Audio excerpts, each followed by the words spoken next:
హల్లెలూయా. తెల్లవారిందండి. దేవుని మాటలు వినడానికి సిద్ధంగా ఉన్నారా? చిన్న ప్రార్థన.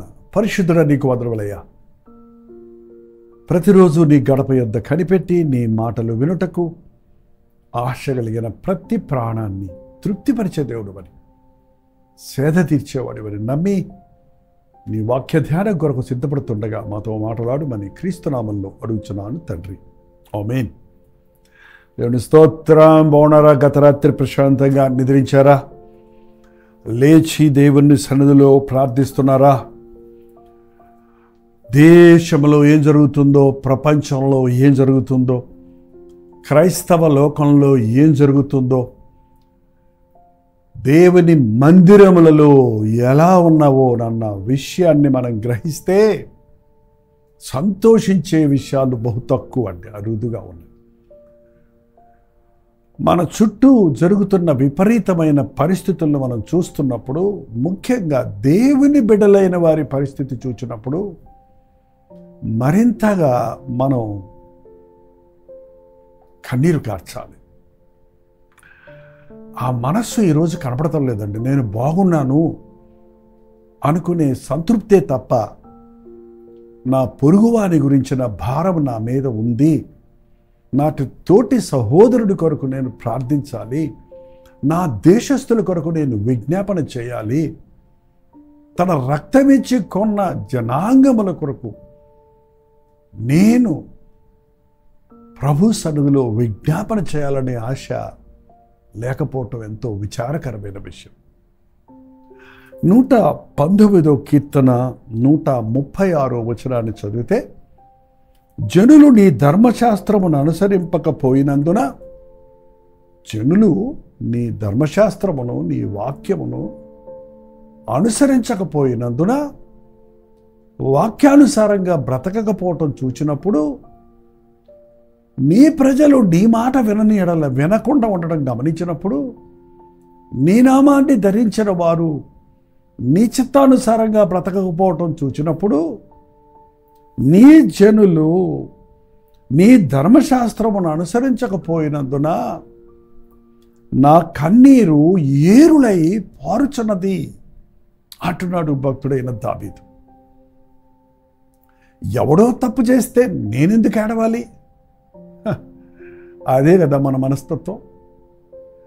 ఎవడో తప్పు చేస్తే నేనెందుకు సిలువెక్కాలి అని ప్రభు అనుకొని ఉంటే, ఈరోజు మనం ఇంకా మన పాపముల్లోనే ఉండుండే వారిని, మనకు ముందున్న వారు నిత్య నరకములు అలమటిస్తూ ఉంటుండేవారు. మన కొరకు మన ప్రభు కన్నీరు కార్చాడు, విజ్ఞాపన చేశాడు. ఆత్మల భారము కలిగిన వ్యక్తి నశించిపోతున్న ఆత్మల కొరకు కన్నీటి ప్రార్థన, విజ్ఞాపన ప్రార్థన చేస్తాడు. మన చుట్టూ ఉన్న జనులు నాశనానికి పరిగెడుతున్నప్పుడు నువ్వు తించు తాగుచు కూర్చుని ఆనందిస్తూ ఉంటే నీవు దేవుని బిడ్డవు కాదేమో, నీకు క్రీస్తు యేసులో కలిగిన మనసు లేదేమో. దేవుని మాట విననల్లని ప్రజలను చూచినప్పుడు దావీదు కన్నీరు ఏరులై పారుచుందట. దేవుని సన్నిధిలో విలపిస్తున్నాడు. అవును, ఆ రోజు నెహెమ్యా దేవుని ప్రజలు హింసించబడుతున్నారు, యెరూషలేము పట్టణము కాల్చబడింది, పడగొట్టబడింది అన్న మాట విన్నప్పుడు కూర్చుండి ఏడ్చి దేవుని సన్నిధిలో విజ్ఞాపన చేశాడు. ఇవాళ ఇలాంటి విజ్ఞాపనకర్తలుగా మనం ఉండొద్దా? ఈ అంచెతరములలో బహు విపరీతంగా పాపం పెరిగిపోతున్నప్పుడు మనుషులు సాతాను వలలో చిక్కుకొని మత్తులో ఉన్నప్పుడు అట్టి వారి కొరకు విజ్ఞాపన చేయవలసిన, కన్నీటితో ప్రార్థన చేయవలసిన అవసరం మనకెంతో ఉంది. వాక్యానుసారంగా నా మాట విని ఎడల మీరు బ్రతుకుదురు, వినని ఎడల మీరు ఖడ్గం పాలగుదురు అని ప్రభు చెప్పాడు కదా. నా మాటలు విని ఎడల ఈ దీవెనలన్నీ మీ మీదకు వచ్చును, నా మాటలు వినని ఎడల ఈ శాపములన్నీ మీ కలుగును అని ద్వితీయోపదేశకాండ 28వ అధ్యాయంలో ఎన్ని విషయాలు ప్రభు చెప్పాడో చూడండి. మనుషుడు దేవుని వాక్యం వింటున్నాడు, చదువుతున్నాను అంటున్నాడు, కానీ ఆ మాట ప్రకారంగా నడుచుకోవటం లేదు. దేవుని వాక్యాన్ని అనుసరించటం లేదు. అది చూచి దావీదు, నా హృదయము, నా కన్నీరు ఏరులై పారుతుందన్నాడు. కన్నీటి ప్రవక్త అనబడిన, విలపించే ప్రవక్తని పిలువబడిన ఇర్మియా అన్నాడు. చూడండి, ఇర్మియా గ్రంథం 9వ అధ్యాయం 1వ వచనంలో, నా జనులలో హతమైన వారిని గురించి నేను దివారాత్రములు కన్నీరు విడిచుచు, నా తలము జలమయముగాను, నా కన్ను కన్నీళ్ల ఊటగాను ఉండునుగాక. నా జనులలో హతమైన వారిని గురించి, దేవుని జనులు దేవుని మాట విననప్పుడు వారు హతులవుతున్నారు, వారు మరణిస్తున్నారు, వారు రోగాల పాలవుతున్నారు, వారు శాపగ్రస్తులు అవుతున్నారు, వారు బికారులైపోతున్నారు, వారు సమస్తం పోగొట్టుకొని మూలుగుతున్న స్థితిలో ఉన్నారు. ఎంతోమంది ఇప్పుడు దేవుని మాట వినని వారు, వారి ఇష్టానుసారంగా బ్రతికిన వారు పాపములో చిక్కుకొని రకరకాల శోధనల్లో పడి రోగాలతో, అప్పులతో, వ్యాధులతో, సమస్యలతో సతమతమైపోతూ నలిగిపోతూ ఉన్న వారిని చూచినప్పుడు క్రీస్తు ప్రేమ కలిగిన వ్యక్తి విలపిస్తాడు. నా జనులలో హతమైన వారి గురించి నేను దివారాత్రములు కన్నీరు విడిచినట్లు నా తల జలమయముగా ఉండునుగాక. నా తల ఒక వాటర్ ట్యాంక్గా ఉంటే నా కళ్ళెబట నీళ్ళు, నా గుండెల నిండా భారం ఉంటే, దుఃఖం ఉంటే నా కళ్ళెబట నీళ్లు జలజల రాలుతాయండి. ఎండిపోయిన గుండెలు ఇవాళ,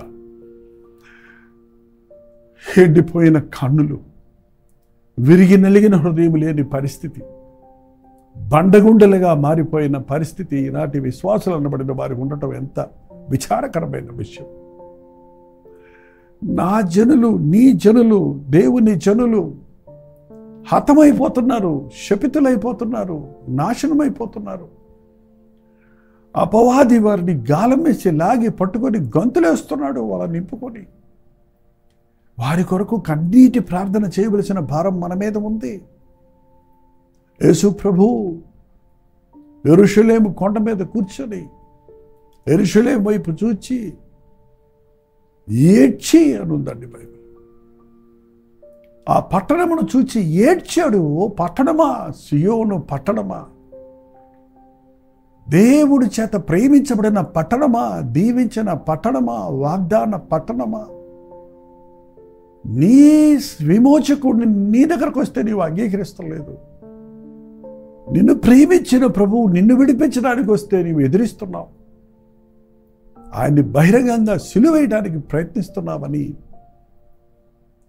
యెరూషలేమా యెరూషలేమా, కోడి తన పిల్లలను తన రెక్కల క్రిందకు చేర్చుకున్నట్లు నేను మిమ్మల్ని చేర్చుకొనని ఉద్దేశించితని కానీ మీరు రానల్లకపోతిరి. మిమ్మల్ని అపాయం నుండి తప్పించిన రెక్కల చాటున దాయాలని, దేవుని ఉగ్రత నుంచి మీరు తప్పించబడినట్లుగా రెక్కల చాటున మిమ్మల్ని భద్రపరుచుకోవాలని నేను ఎన్నోసార్లు మిమ్మల్ని కేక వేసి, కోడి చూడండి ఒక శబ్దం చేయగానే కోడి పిల్లలన్నీ పరిగెత్తుకుంటూ తల్లి రెక్కల చాటును దాగి గద్దపాలు నుండి, గద్దపాలు కాకుండా గద్దకు అందకుండా కాపాడుకుంటాయి. ఉగ్రత నుండి తప్పించటానికి ప్రభు రక్తమును మన కొరకు చిందించి చాచిన చేతులు మన కొరకు చాచి కౌగుల్లో దాచుకుంటకు ఆశిస్తుంటే ఇవాళ మనుషులు రాణలని అంటున్నారు. అది చూచినప్పుడు యిర్మీయా, నా కన్నులు నా కన్నీరు రాత్రి మగళ్ళు విడిచినట్లు దివారాత్రము కన్నీరు విడిచి ప్రార్థించాడండి. నా తలము జలమయముగా ఉనుగాక. నాశనమైపోతున్న పరాయి మీద రాయి నిలబడిన రోజు వస్తుంది యెరూషలేమా అని చూచిన ప్రభు ఆ పట్టణంను చూచి ఏడ్చాడండి. ఇవాళ ఆత్మల భారం మనకు లేదు. మన చుట్టూ నశించిపోతున్న వారి గురించిన భారము లేదు. మన ఇళ్లలోనే రక్షణ పొందని వారు ఎందరో ఉన్నారు. వారి కొరకు ఎటువంటి భారము మనకు లేదు.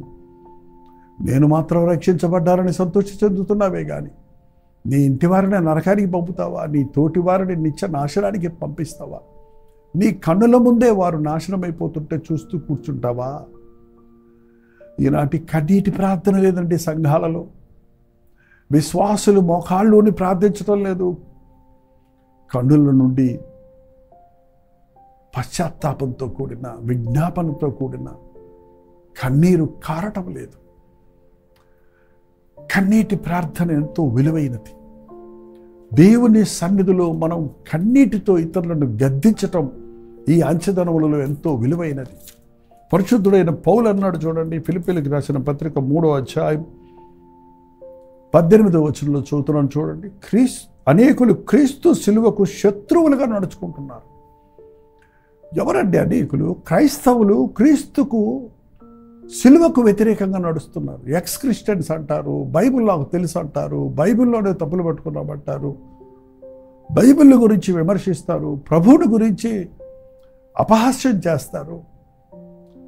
యేసును సేవ చేస్తున్నామన్న సేవకులు క్రీస్తు స్వరూప్యాన్ని వారిలో చూపించకుండా లోకం కొరకే బ్రతుకుతున్న వారిని చూసినప్పుడు పౌలు అంటున్నాడు, ఈ అబద్ధ బోధకుల్ని, ఈ లోక సంబంధమైన బోధలతో మనుషులని తప్పుదారి పట్టించే వారిని, తమ వైపు రప్పించుకునే వారిని చూసినప్పుడు పౌలు అంటున్నాడు, అనేకులు వాళ్ళు సిలువకు శత్రువులుగా నడుచుతున్నారు. వీరిని గురించి మీకు అనేక పర్యాయములు చెప్పి ఇప్పుడు నువ్వు ఏడ్చుచూ చెప్పుచున్నాను. అబ్బా, he was weeping for falls profits. వాడు సర్లేడు, వీడి సర్లేడు అడ్డం కాదు. అటువంటి వారి చేతుల్లో పడి నలిగిపోతున్నా, అటువంటి బోధలకు చెవియొగ్గి నాశనానికి వెళ్తున్న వారిని చూచినప్పుడు వారి కొరకు, వారిని తప్పుదారి పట్టించే ఆ బోధకుల కొరకు ఏడుస్తూ ప్రకటిస్తున్నాడు. నేను ఇప్పుడు ఎన్నోసార్లు చెప్పాను, ఇప్పుడు ఏడ్చుచూ చెప్పుచున్నాను. నాశనమే వారి అంతము, వారి కడుపే వారి దేవుడు. వారు తాము సిగ్గుపడవలసిన విషయములందు అతిశయపడుచున్నారు. భూ సంబంధమైన వాటి అందే వారు మనసు పెడుతున్నారు. ఏంటి బోధకులు? తప్పుడు బోధకులు భూ సంబంధమైన ఆశీర్వాదాల గురించే బోధిస్తారు. సిగ్గుపడవలసిన విషయాల్లో అతిశయిస్తారట. ఇటువంటి బోధకులను, ఇటువంటి బోధను, ఇటువంటి బోధ విని మోసపోతున్న వారిని చూస్తున్నప్పుడు ఒక నిజమైన దైవజనుడిగా, ఒక వాక్యాన్ని ఎరిగిన విశ్వాసిగా, దేవుని చిత్తమును, ఆయన ప్రణాళికలను, ఆయన సువార్త సారమును గ్రహించిన ఒక సేవకుడిగా నువ్వు కూర్చొని నాకెందుకు వచ్చిందని అంటాం కుదరదండి. నువ్వు వారితో వాదన పెట్టుకోవడానికో, వారిని దిద్దటానికో మన వల్ల కాదేమో కానీ అట్టి వారి కొరకు దేవుని సన్నిధిలో కన్నీటితో విజ్ఞాపన చేయటం అనేది, ఒకవేళ అట్టి వారిని గద్దించవలసి వస్తే కన్నీటితో వారికి బుద్ధి చెప్పవలసి ఉంది. వినయముతో, దీన మనస్సుతో నేను కూడా అటువంటి స్థితికి దిగజారుదునేమోనని తన విషయమే జాగ్రత్తగా చూచుకుంటూ తప్పిపోయిన వారిని మంచిదారికి తీసుకురావాలని దేవుడు వాక్యం సెలవిస్తుంది. కన్నీటి ప్రార్థన ఈనాడు బలిపీఠముల మీద కావలసి ఉన్నది. దేవాలయాలు కన్నీటితో కడగబడవలసి ఉంది. పశ్చాత్తాపంతో కూడిన కన్నీళ్లు, విజ్ఞాపనతో కూడిన కన్నీళ్లతో ప్రభు పాదాలకు తాకవలసి ఉన్నది. ఈరోజు ఉపవాస ప్రార్థన కల్వరి చర్చిలో ఉపవాస ప్రార్థన ఉంది. మాతో పాటు మీరు కూడా జాయిన్ అవ్వండి.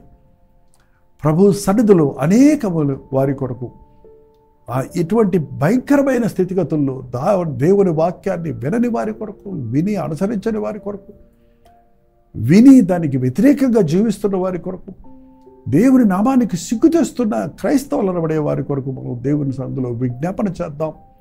కన్నీటి ప్రార్థన ప్రభు ఆలకించి తన అద్భుత కార్యాలను జరిగిస్తాడు. ప్రార్థన. పరిశుద్ధుడా, ప్రేమగల తండ్రి, దావీదుకిచ్చిన, ఇర్మియాకిచ్చిన, పౌలుకిచ్చిన ఆ కన్నీటి ప్రార్థన మాకు దయచేయ్యా.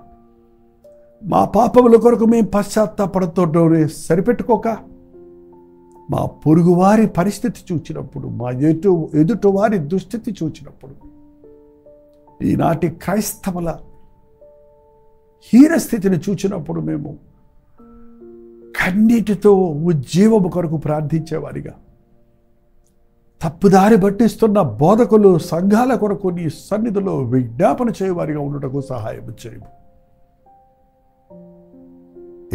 ఈరోజు ఉపవాస ప్రార్థన కొరకు మమ్మల్ని సిద్ధపరచు.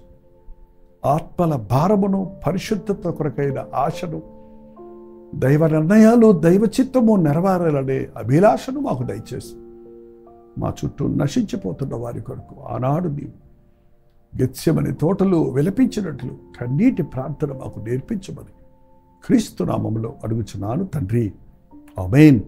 మన తండ్రి అయిన దేవుని యొక్క ప్రేమయు, కుమారుడైన క్రీస్తు యొక్క కృపయు, ఆదరణకర్త అయిన పరిశుద్ధాత్మ యొక్క సహవాసము కూడి వచ్చిన మనందరికీ ఇప్పుడును సదాకాలము తోడై ఉండునుగాక. ఆమేన్.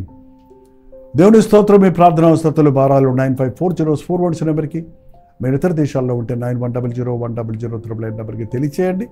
ఒక టెక్స్ట్ కానీ, వాట్సాప్ కానీ, వాయిస్ కానీ వాట్సాప్ చేయండి. మరి మీ చుట్టూ ఉన్నవారు దేవునికి వ్యతిరేకంగా నడుచుకుంటున్నప్పుడు, దేవుని మాట వినని వారు మీ ఇంటిలో ఉన్నప్పుడు, దేవునికి విరోధంగా ప్రవర్తిస్తున్న వారు ఉన్నప్పుడు, నాకెందుకు వచ్చిందిలే అనే మాటను విడిచిపెట్టి అట్టి వారి కొరకు కన్నీటితో విజ్ఞాపన ప్రార్థన చేద్దాం. అద్భుతంగా దేవుడిచ్చి జవాబులను చూసి వారిని క్రీస్తు కొరకు సంపాదించుకుందాం.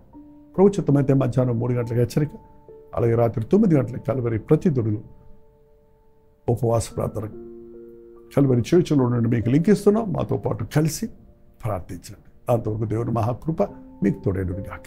హల్లెలూయా స్తుతి మహిమ ఎల్లప్పుడూ దేవునికి చెదము.